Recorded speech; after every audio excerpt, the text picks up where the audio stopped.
Hi ಸ್ನೇಹಿತರೆ, ಎಲ್ಲರಿಗೂ ನಮಸ್ಕಾರ. ಮೈಸೂರು ನವೆಂಬರ್ 11 ರಾಜ್ಯ ರೈತರಿಗೆ ಮುಖ್ಯಮಂತ್ರಿ ಸಿದ್ದರಾಮಯ್ಯ ಭರ್ಜರಿ ಸಿಹಿ ಸುದ್ದಿ ನೀಡಿದ್ದಾರೆ. ಜಂಟಿ ಸಮೀಕ್ಷೆ ಬಳಿಕ ಅತಿವೃಷ್ಟಿಯಿಂದ ಬೆಳೆ ಕಳೆದುಕೊಂಡವರ ಖಾತೆಗೆ ಹಣ ವರ್ಗಾವಣೆ ಆಗಲಿದೆ ಎಂದು ಮೈಸೂರಿನಲ್ಲಿ ಮುಖ್ಯಮಂತ್ರಿ ಸಿದ್ದರಾಮಯ್ಯವರು ತಿಳಿಸಿದ್ದಾರೆ. ಯಾರೆಲ್ಲ ವಿಡಿಯೋ ನೋಡ್ತಾ ಇದ್ದೀರಾ, ಪ್ರತಿಯೊಬ್ಬರು ನಮ್ಮ ಚಾನೆಲ್ಗೆ ಈಗಲೇ ಸಬ್ಸ್ಕ್ರೈಬ್ ಮಾಡಿಕೊಳ್ಳಿ.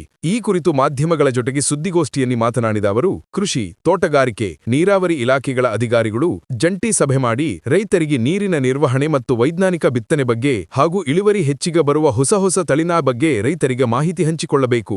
ಜಂಟಿ ಸಭೆಗಳನ್ನು ನಡೆಸಬೇಕು. ಹುರುಳಿ, ಮುಸುಕಿನ ಜೋಳ ಬಿತ್ತನೆ ಇನ್ನೂ ಆಗಬೇಕಿದೆ. ಕೆಲವು ರೈತರು ಬೆಳೆಯನ್ನು ಬದಲಾಯಿಸಿದ್ದಾರೆ. ಗೊಬ್ಬರ, ಬೀಜ ನಮ್ಮಲ್ಲಿ ಸಂಗ್ರಹ ಇದೆ. ರೈತರಿಗೆ ಅಗತ್ಯಕ್ಕಿಂತ ಹೆಚ್ಚು ಗೊಬ್ಬರವನ್ನು ದಾಸ್ತಾನು ಮಾಡಿಟ್ಟುಕೊಂಡಿದ್ದೇವೆ. ಯೂರಿಯಾ ಅಗತ್ಯ ಇರುವುದಕ್ಕಿಂತ ಹೆಚ್ಚು ಸಂಗ್ರಹವಿದೆ. ಕುರಿಗಾಹಿಗಳಿಗೆ ಆಗುತ್ತಿದ್ದ ತೊಂದರೆಗಳು ಮತ್ತು ಕಳ್ಳಕಾಕರಿಂದ ರಕ್ಷಣೆ ಕೊಡಲು ಅಗತ್ಯ ಕ್ರಮಗಳನ್ನು ಕೈಗೊಳ್ಳಲಾಗಿದೆ.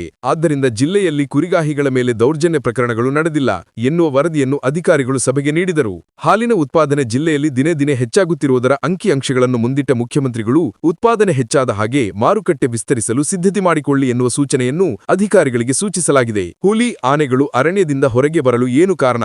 ವೈಜ್ಞಾನಿಕ ಕಾರಣ ನೀಡಿ. ವೈಜ್ಞಾನಿಕ ಮಾರ್ಗದಲ್ಲಿ ಪರಿಣಾಮಕಾರಿ ಪರಿಹಾರ ಕಂಡುಹಿಡಿಯುವ ತುರ್ತು ಇದೆ ಎಂದು ಅಧಿಕಾರಿಗಳಿಗೆ ತಿಳಿಸಿ ಪರಿಹಾರ ಕ್ರಮಗಳನ್ನು ಕೈಗೊಳ್ಳಲು ಸೂಚಿಸಿದ್ದರು. ಕಾಡಿನಲ್ಲಿರುವ ನೀರಿನ ಗುಂಡಿಗಳನ್ನು ತುಂಬಿಸಬೇಕು. ಲ್ಯಾಂಟೇನಾ ತೆಗೆಸಬೇಕು. ಅರಣ್ಯದಲ್ಲಿ ಮೇವು ಬೆಳೆಸಬೇಕು. ಆನೆ, ಹುಲಿಗಳು ಹೊರಗೆ ಬರುವ ಬಗ್ಗೆ ನಿರಂತರ ನಿಗಾ ವಹಿಸಬೇಕು ಎಂದು ಸೂಚಿಸಿದರು. ಅರಣ್ಯ ಪ್ರಾಣಿ ಮತ್ತು ಮಾನವ ಸಂಘರ್ಷ ತಪ್ಪಿಸಲು ಪ್ರತ್ಯೇಕವಾದ ಸಭೆ ಕರೆಯುತ್ತಿದ್ದೇವೆ. ಸಮಗ್ರ ಮಾಹಿತಿ ಮತ್ತು ಪರಿಹಾರದ ಬಗ್ಗೆ ಅಧ್ಯಯನ ನಡೆಸಿ ಪೂರ್ತಿ ಸಿದ್ಧತೆಯೊಂದಿಗೆ ಸಭೆಗೆ ಬರಬೇಕು ಎಂದು ಸೂಚಿಸಿದ್ದೇನೆ. ಈಗಾಗಲೇ ಹೆಲ್ಪ್ಲೈನ್ ತೆರೆಯಲಾಗಿದೆ. ಕಮಾಂಡ್ ಸೆಂಟರ್ ತೆರೆಯುವ ಕಾರ್ಯ ಪ್ರಗತಿಯಲ್ಲಿದೆ ಎಂದು ಅಧಿಕಾರಿಗಳು ಸಭೆಗೆ ಮಾಹಿತಿ ನೀಡಿದ್ದಾರೆ. ಅರಣ್ಯ ಹಕ್ಕು ಕಾಯ್ದೆಗೆ ಬಂದಿರುವ 7,000 ಅರ್ಜಿಗಳಲ್ಲಿ 5,900 ಅರ್ಜಿಗಳು ತಿರಸ್ಕರಿಸಲ್ಪಟ್ಟಿರುವುದಕ್ಕೆ ಕಾರಣ ಏನು ಎಂದು ಪ್ರಶ್ನಿಸಿದರು. ಇವು 2019-20 ರಿಂದ ತಿರಸ್ಕರಿಸಲ್ಪಟ್ಟ ಅರ್ಜಿಗಳು.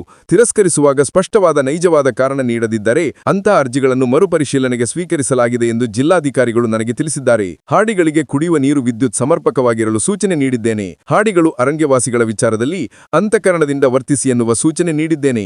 ಅಧಿಕಾರಿಗಳ ಹೊಂದಾಣಿಕೆ ಕೊರತೆಯಿಂದ, ಕರ್ತವ್ಯ ಲೋಪದಿಂದ ಮಾನವ ಜೀವಹಾನಿಯಾದರೆ ಕಠಿಣ ಕ್ರಮ ಕೈಗೊಳ್ಳಲಾಗುವುದು ಎಂದು ಎಚ್ಚರಿಸಿದ್ದೇನೆ. ಸಮಾಜ ಕಲ್ಯಾಣ ಇಲಾಖೆ ಅಡಿಯಲ್ಲಿ ಬರುವ ಪ್ರತಿ ಹಾಸ್ಟೆಲ್ಗಳಿಗೆ ಒಬ್ಬ ನೋಡೆಲ್ ಅಧಿಕಾರಿಯನ್ನು ನೇಮಿಸಬೇಕು. ಆಹಾರದ ಗುಣಮಟ್ಟ, ಶೈಕ್ಷಣಿಕ ವಾತಾವರಣ, ಕಟ್ಟಡಗಳ ಸ್ಥಿತಿಗತಿಯನ್ನು ಅವಲೋಕಿಸಬೇಕು. ಜಿಲ್ಲಾ ಮತ್ತು ತಾಲೂಕು ಮಟ್ಟದ ಅಧಿಕಾರಿಗಳು ನೋಡೆಲ್ ಅಧಿಕಾರಿಗಳ ಮೇಲೆ ನಿಗಾ ಇಡಬೇಕು. HD ಕೋಟೆ ವ್ಯಾಪ್ತಿಯ ಹಾಡಿಗಳಲ್ಲಿನ 16 ಹಾಡಿಗಳಿಗೆ ವಿದ್ಯುತ್ ಸಂಪರ್ಕ ಕಲ್ಪಿಸಲಾಗಿದೆ. ಆದರೆ ವಿದ್ಯುತ್ ಮಾತ್ರ ಬರುತ್ತಿಲ್ಲ. ಹಾಡಿಗಳ ಕುಡಿಯುವ ನೀರು, ಹಕ್ಕುಪತ್ರ, ಅಂಗನವಾಡಿ, ಮನೆ, ಆಹಾರ ವಿತರಣೆ, ಹಾಡಿ ನಿವಾಸಿಗಳ ಅರಣ್ಯ ಉತ್ಪನ್ನ ಸಂಗ್ರಹ, ಮಾರಾಟದ ವಿಚಾರದಲ್ಲಿ ಅರಣ್ಯ ಇಲಾಖೆ ಅಧಿಕಾರಿಗಳ ದೌರ್ಜನ್ಯ ಮತ್ತು ಅಸಹಕಾರದ ಬಗ್ಗೆ ಸಭೆಯಲ್ಲಿ ವ್ಯಾಪಕ ಚರ್ಚೆಯಾಗಿ ಈ ಬಗ್ಗೆ ಸೂಕ್ತವಾಗಿ ವರ್ತಿಸಲು ಅರಣ್ಯವಾಸಿಗಳ ಜೊತೆ ಅಂತಃಕರಣದಿಂದ ವರ್ತಿಸುವಂತೆ ಸೂಚಿಸಿದ್ದೇನೆ. ಇಷ್ಟು ಸರ್ಕಾರ ಕಡೆಯಿಂದ ಮಾಹಿತಿ ಇತ್ತು, ನಿಮಗೆ ನಾವು ತಿಳಿಸಿದ್ದೇವೆ. ವಿಡಿಯೋ ಇಷ್ಟ ಆದರೆ ಒಂದು ಲೈಕ್ ಮಾಡಿ. ಹಾಗೆ ನಿಮ್ಮ ಫ್ರೆಂಡ್ಶಿಪ್ಗೂ ಕೂಡ ಈ ವಿಡಿಯೋ ಶೇರ್ ಮಾಡಿ. ಹಾಗೆ ವಿಡಿಯೋ ಇಷ್ಟ ಆದರೆ ಪ್ರತಿಯೊಬ್ಬರು ಕೂಡ ಸಬ್ಸ್ಕ್ರೈಬ್ ಮಾಡ್ಕೊಳ್ಳಿ.